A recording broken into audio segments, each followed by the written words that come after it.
Morning guys, 4 days off. Wala na mga yung mga pine trees na lang talaga pero may ibang puna, kalbo na.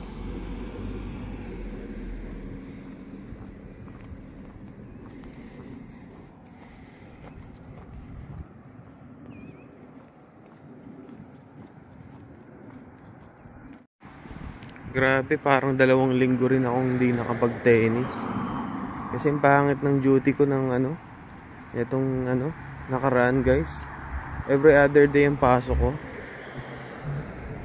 Pangit ng schedule. Hindi ko ma-enjoy yung off ko.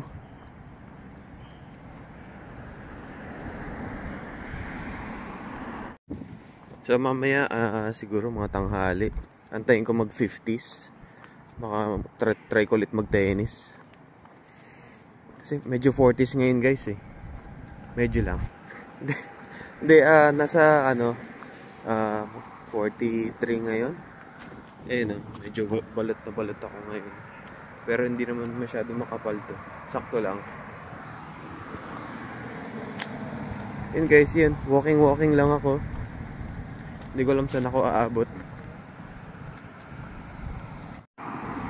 Actually guys, yung Asian store dito, which is yung H-Mart, kayang lakarin eh. Siguro mga 20-minute walk. Ganun lang. Ganun talaga ng weather ngayon. Lamig lang. Pero ang bango lang ng lamig talaga. Sobrang bango. May pine tree. Ewan ko ba bakit mas parang pronounce yung yung amoy ng pine tree kapag yung ganitong weather, medyo malamig. Pasensya na kayo guys, minsan hindi ko na rin alam i-vlog ko. Kaya siguro sa mga susunod na mga ilang vlogs, siguro mga live update na lang muna Unless kung may tatanong kayo pwede natin maisingit yun sa mga vlogs. So yun guys. What's up guys? Day 2 out of 4 ng aking day off. So kahapon nag-self haircut na ako ulit. Yan. So paano ko ba natutunan maggupit? Kasi nung pandemic naggugupitan kami ng daddy ko. So pandemic skills to guys. Hi guys, nandito kami sa Akira Ramen. Favorite namin na ramen place dito sa Gaithersburg. Yan na yung order namin na inaantay pa namin yung ramen namin. So nag-order lang kami ng appetizer namin. Kumusta duty mo? Okay naman, chill. Oh, chill lang daw siya.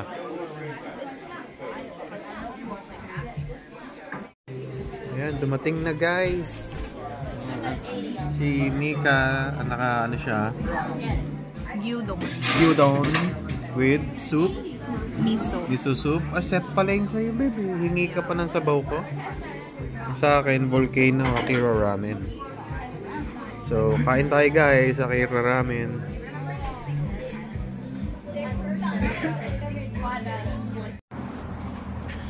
Jogging muna guys.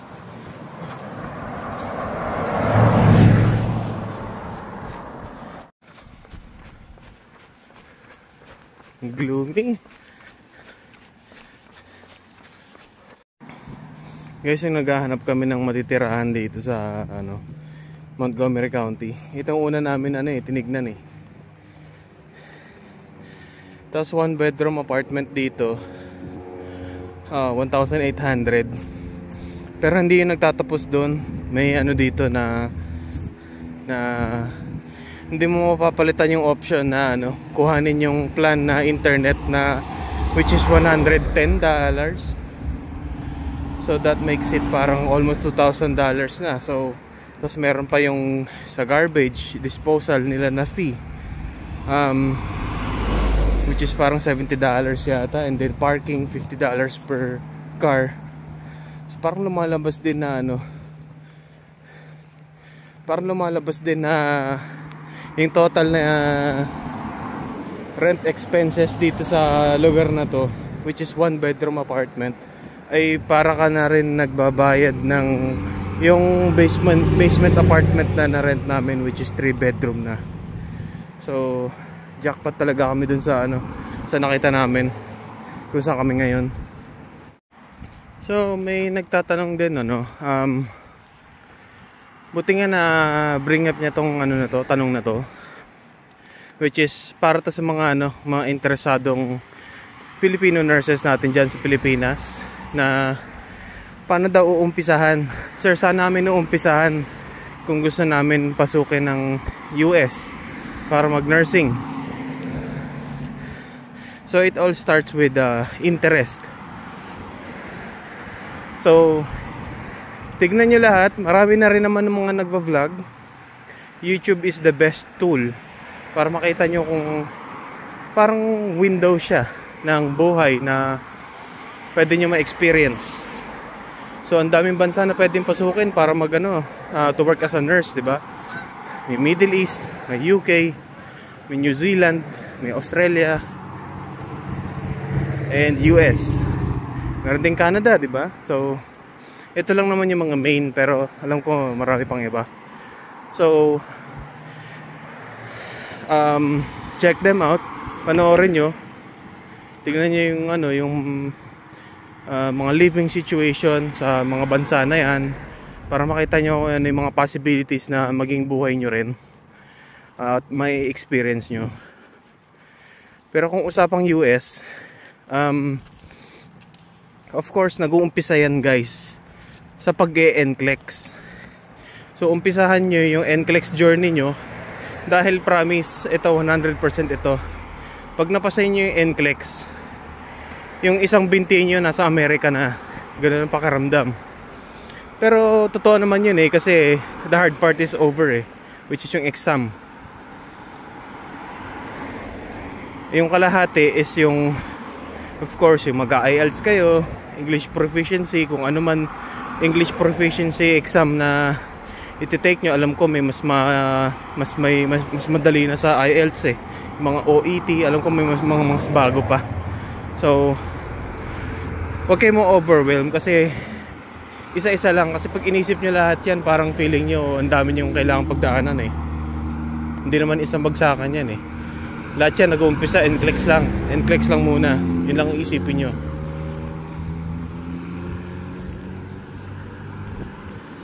And then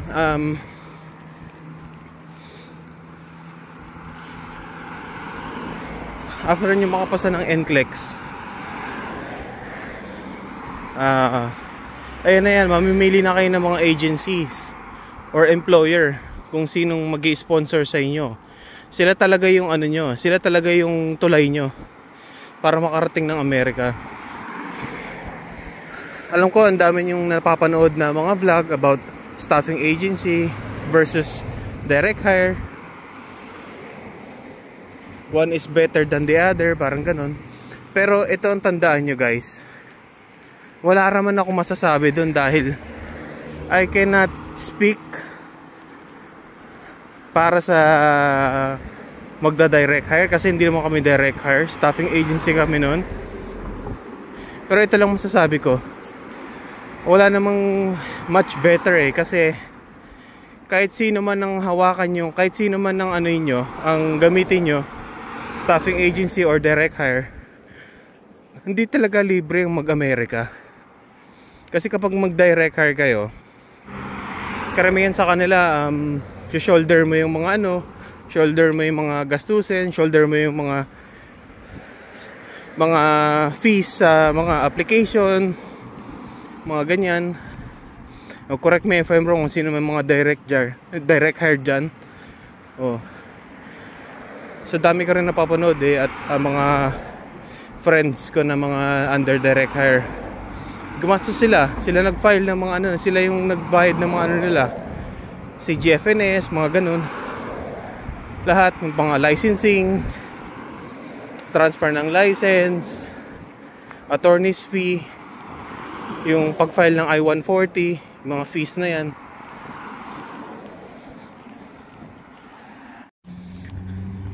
Versus sa mga staffing agency na katulad namin na nag-underwent sa kanila, which is wala kaming binayaran, no? Well, of course, yung mga NCLEX, shoulder na namin yan.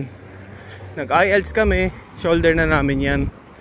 Pero pagdating namin doon sa dito sa Amerika, sa office nila, pinakwenta lahat ng mga mga ginastos namin. Lahat sa mga parang nursing related na mga examinations and processing. So ni-reimburse nila. Kaya ako sinabi na kahit naman sa amin wala talagang libre. Kasi of course kailangan din naman nilang mabuhay negosyo sila, business sila. So meron silang cut doon sa sa sinasahod namin, which is very fair. Wala kaming ginastos ticket, lahat, pati medical ni reimburse nila, pati IELTS review ko shoulder nila yun, ni-reimburse nila lahat. Pero yun, may sila, wala man kami nakakuhang sign-on bonus. Pero naisip ko, sige sa inyo na lang as a way of paying them back. You agree so those kind of terms na may sila, kailangan nilang kumita.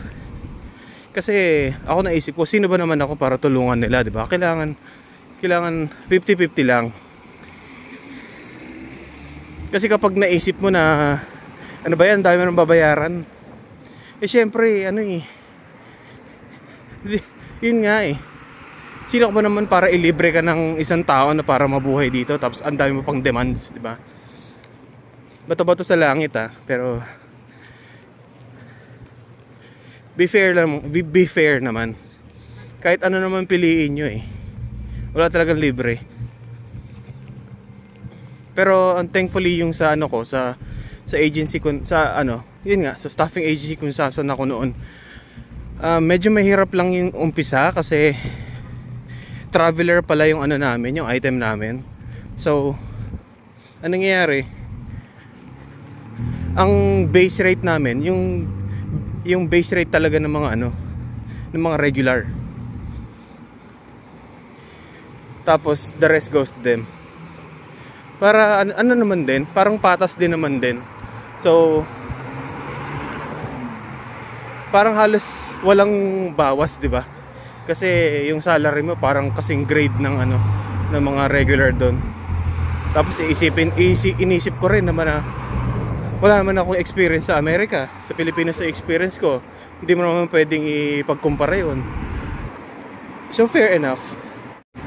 Actually guys, kaya ako to pina-point out kasi isa to sa mga mahalagang mindset kapag pumipili na kayo ng employer, kung kanino kayo lalapit para tulungan kayong makarating dito sa Amerika. And of course, maski naman sinong piliin nyo sa kanilang dalawa, kailangan pa rin talaga na magbasa kayo ng kontrata. Kasi yung may ilan-ilan naman din na bibigyan kayong kontrata, tapos i-explain din sa inyo verbally kung anong nilalaman ng kontrata. Syempre maririnig nyo yung mga magaganda, parang paiikliin na nila, i-summarize na nila sa inyo. Pero kung ako sa inyo, sabihin nyo na lang na maayos na parang na sounds interesting, parang ang ganda ng ng mga ino-offer nyo dito, pero I would like to take some time to read it carefully because this is a big decision. Pwedeng gano'n naman sabihin nyo. Syempre respeto rin naman nila yon kasi kontrata yan magbasa kayo ng kontrata. Ang ibig sabihin ng magbasa kayo ng kontrata, hindi naman sa mag-isa nyong babasahin. Siguro magtawag kayo ng mga kaibigan nyo or mga kamag-anak nyo na na makakatulong sa inyo para maintindihan lahat ng mga terms dun sa kontrata. Pwedeng mga kaibigan nyo na nandito na sa Amerika, na ilang taon na rito, na tapos na sa lahat ng mga ganito. O yan, patulong kayo. Pwede nyo ipabasa sa kanila yung laman ng kontrata kung may ipo-point out ba sa inyo doon na o ganito, parang kulang yung PTO hours na na-earn mo sa kanila, parang ganun. So yun yung mga tipong i-watch out nyo. So hindi ko naman ma-point out dito kung depende naman kasi yan sa laman ng kontrata nyo eh. So yun nga, patulong kayo magbasa ng kontrata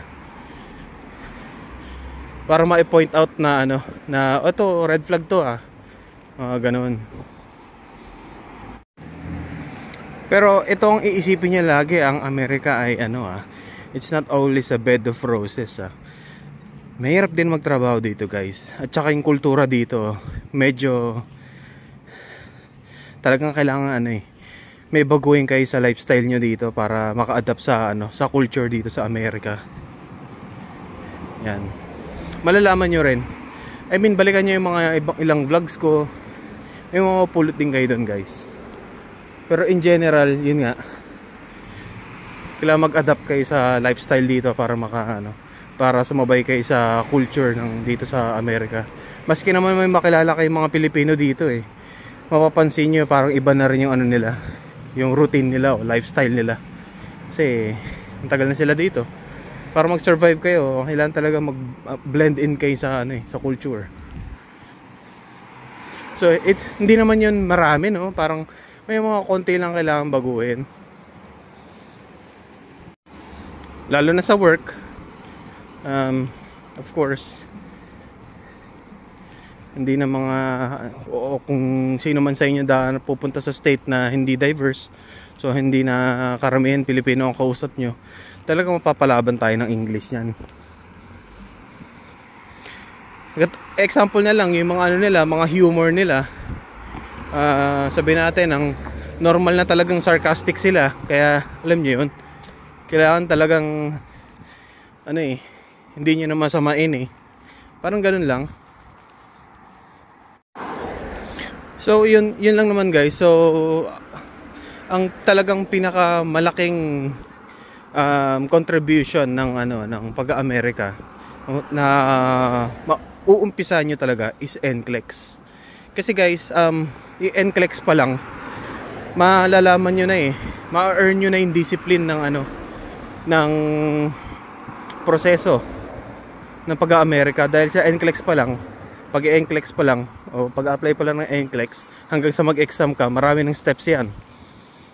Hindi mo yan pwedeng sabihin na kolektahin mo lahat ng mga ng mga kailangan mo ngayon, tapos ibibigay mo sa mag-schedule ka ng exam. Hindi ganun yun. Waiting game din yan. So pag pumasa kayo ng NCLEX, yun nga, gaya ng sinabi ko, yung kalahati ng katawan nyo or yung isang binti nyo nasa Amerika na. Yun ang pakiramdam. Dahil proseso ulit yan kapag pag-apply nyo sa mga sa mga agency or direct hire. Hindi naman yan parang ipapile ka namin ngayon tapos bukas namin malalaman kung ma-aprobahan ka or next week dito darating ka na rito. Hindi naman ganun So karamihan taon parang hinahabot. Pero huwag kayong mga panghinaan ng loob kasi sa NCLEX pa lang malalaman nyo na ma-earn nyo na yung yung process at yung pag-aantay. Matagal-tagal din yun, guys, bago kayo magkaroon ng makapag-schedule ng exam. Kaya may enough time kayo mag-review. So kung ako sa inyo, buhos nyo na lahat. Mag-review kayo ng mag-review. Practice question kayo, practice question. Or kung kailangan mag-attend kayo ng review class, which is para sa akin mas nakatulong yun dahil yung environment ko mas mas naengganyo ako. Kasi lahat ng mga kasama ko doon tutok mag-aaral. Ako tamad pa naman ako. Kaya napilitan akong sumabay sa kanila. So yun lang, sana nakatulong tong video na to para sa inyong mga nag-uumpisa pa lang at hindi alam kung paano umpisahan. So yun nga. Pero kung gusto niyo malaman yung yung proseso from mag-apply kayo sa kahit anumang agency man or direct hire, mag-refer kayo sa video na to. It's a few years back na ginawa ko noon na nasa Alabama pa ako, na which is very fresh pa sa akin yung mga steps, kung ano yung pagdadaanan nyo, anong mga process ang pagdadaanan nyo. So mag-refer kayo dito sa video na to kung nakaka-curious lang kayo. Pero kung ako sa inyo, hindi naman importante malaman to ngayon kung hindi pa kayo nag-NCLEX. So yun nga, umpisahan nyo talaga sa NCLEX. Actually may kikwento ako sa inyo guys. Alam nyo, hindi ko nga lubos na maisip na paano nandito ako, nasa Amerika. Kasi maniwala kayo sa hindi o ano, wala na talaga ako interest mag-nursing noon. Siguro way back 2000, pagka-graduate ko, hindi ko na talaga naisip mag-nursing pa. Hanggang ngayon hindi ko rin maisip na papanong nandito na ako, na wala nang interest sa nursing. Pero ito, natapos ko yung 3 taon ko na kontrata sa staffing agency as a ER nurse. Matindi dun. Ngayon nasa rehab, na nakalipat na ako dito sa state na gusto kong puntahan. Hindi ko pa rin talaga magets. Kasi talagang wala na talaga yung interest ko sa nursing noon eh. Pero naisip ko lang talaga na ang sobrang gastos ko lang talaga. Sobrang maluhulat ng talaga ako. Na dumating na sa point na naisip ko na hindi ko na pwedeng hingiin lahat to sa magulang ko eh. I mean yung mga luho, yung mga very lang naman, minor na medyo mahal. Alam niyo naman kami mga lalaki, mga laruan namin eh, nagmamahal lang as we grow older. Sino agree dyan? Comment kayo down below. So yun,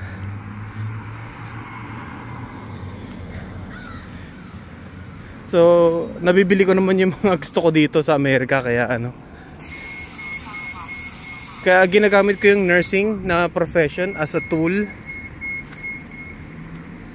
para i-supplement yung mga luho ko sa buhay at yung pamumuhay ko rin. Isipin nyo guys, ngayon lang ako nakatikim ng ng full benefits, mga health insurance, mga ganyan. Ngayong may maintenance na tayo, di ba? Napakaliit lang ng copay ko kapag pag kailangan ko mag-refill ng gamot ko. So naisip ko, dahil sa profession na to binubuhay niya ako. Na masasabi ko talagang wala na talaga akong kahit sino man na napaghihingaan ng kailangan tulungan ako para mabuhay ako. So yun, kahit mahirap, kahit yung tipong, kahit isipin ko man na itong battle sa akin hindi ka talaga siya gusto guys. Pero ginagawa ko siya para para mabuhay lang talaga ako, para i-supplement lang na mabuhay ako, at saka makuha ko yung gusto ko, maging happy naman ako outside work. Kasi yun naman talaga yun naman talaga ang kailangan i-look forward natin yung labas sa work. Sabi nga nila, kung hirap ka daw sa trabaho pero sobrang saya at komportable mo naman kapag nagde-day off ka, that symbolizes na na tama yung direction mo sa buhay.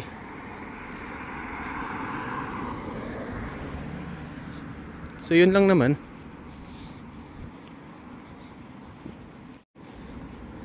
So sigurado ako anong magtataka kayo kung ano nag-motivate sa akin na makapasa pa ng NCLEX despite na hindi ko na gusto yung nursing.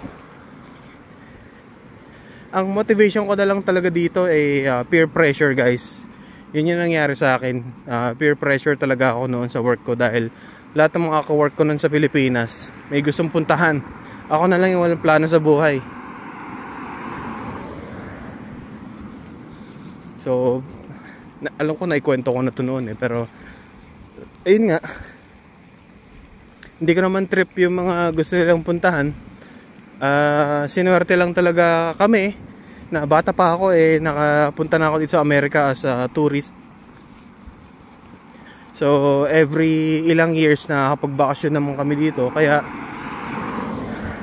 meron akong mga example, no? Kasi ang dami kong mga pinsan, may mga auntie ako na nurses. Tapos ganito yung yung quality of living nila. So nagkaroon ako ng idea na US na lang. US yung gusto kong puntahan. Kung meron man akong bansang papasukin bilang nurse. Kasi una, may support system ako doon. Andito yung mga kamag-anak ko. Yun nga. Tapos nakita ko na rin dito. Pero siguro kung hindi ako na nagkaroon ng peer pressure, wala, nasa Pinas pa rin siguro ako ngayon. Nga. Pero laking pasalamat ko lang din. Kahit hindi rin maganda yung nangyari, baga parang blessing in disguise na rin. Yung daddy ko talaga pinilit ako na na bumalik talaga dito sa profession na to.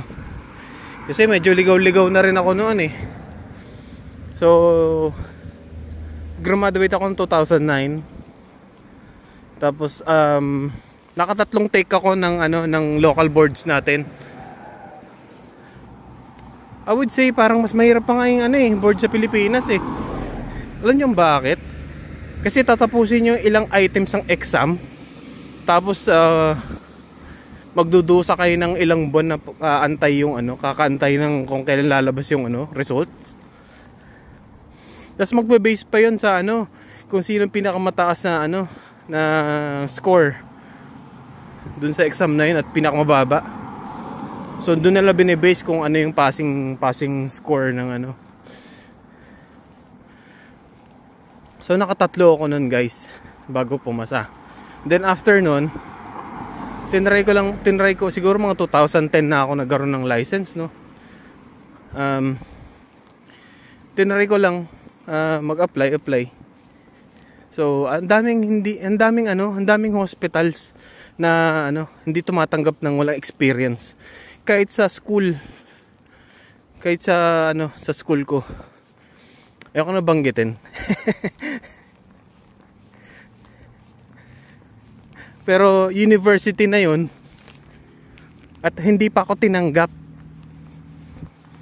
para magka-experience doon. Sabi tatanggap lang po kami ng ma-experience eh.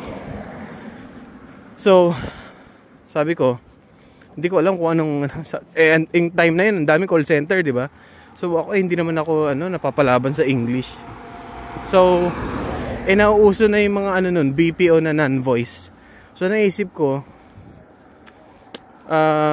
medyo kainitan din ng yung mga scribe. Alam nyo ba yun guys? Yung sikat na tawag dun dati is medical transcription. So nakikinig ka ng mga doctor's dictation, iba-ibang specialty. Tapos ini-scribe mo, tinatype mo lang verbatim lahat ng mga report nila, sinasabi nila. Tapos saka mo siya aayusin kung may template sila. So yun yung ginawa ko, matagal ako doon sa ganung industry. Up until 2014, pumasok ako sa quarantine dyan sa airport.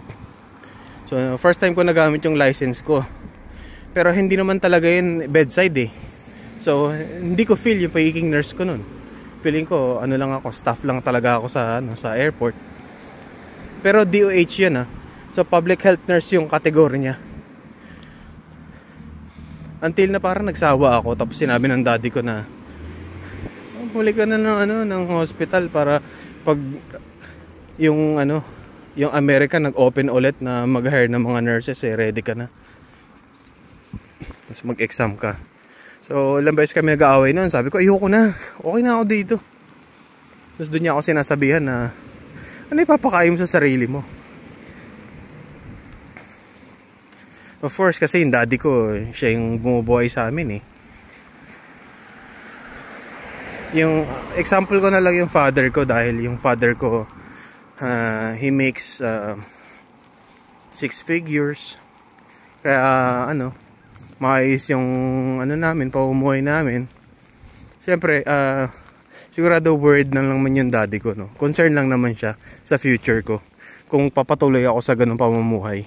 At magpapatuloy lang ako sa ganung ganun lang. Sahod-sahod lang. Sabi niya, paano ako magkakaroon ng mga ganito na i-provide ko sa inyo? Hindi mo na pwedeng ibaba yung quality ng pamumuhay mo dito sa kung ano meron natin ngayon. Kasi komportable na kayo sa level na to, dapat higitan nyo na. So that made sense. Ano pa ako, immature pa ako nun guys So lahat yun bumalik sa akin nung nagpa-practice na ako sa ER sa hospital diyan sa Pilipinas. So naisip ko na grabe ang hirap ng trabaho dito sa hospital, tas ganito lang yung sahod. Sabi naisip ko na sigurado ako sa ibang bansa kung ganito rin naman din kahirap. Tapos malaki pa yung sahod mo. Iiwan ko na to. Iwan ko na yung Pilipinas. Kaya ako naisip na America na yung choice ko para doon ako mag-nursing. So yun lang naman yung short story guys. Kaya yung sa mga gusto mag-America dyan, huwag na kayong mag-antay, umpisahan nyo na guys. Kasi hindi palaging meron tong opportunity na to. Isipin nyo nung 2007 ba? 2006 up until 2015 or 16, retrogression or recession. Yung time na yun hindi sila kumukuha ng mga migrant workers. So sarado ang opportunity, hindi lang nursing. So yun lang yung gusto kong sabihin sa inyo, na hindi to palaging meron. Pero hanggat open pa siya, huwag na kayo magdalawang isip, umpisahan nyo na. Process pa lang ng NCLEX, umpisahan nyo na. Lalo na ngayon, medyo sa presidente ngayon, ang daming mga kung ano-anong decision na ginagawa niya sa pagmamigrate. So habang hindi pa ganun ka sobrang komplikado, umpisahan nyo na guys.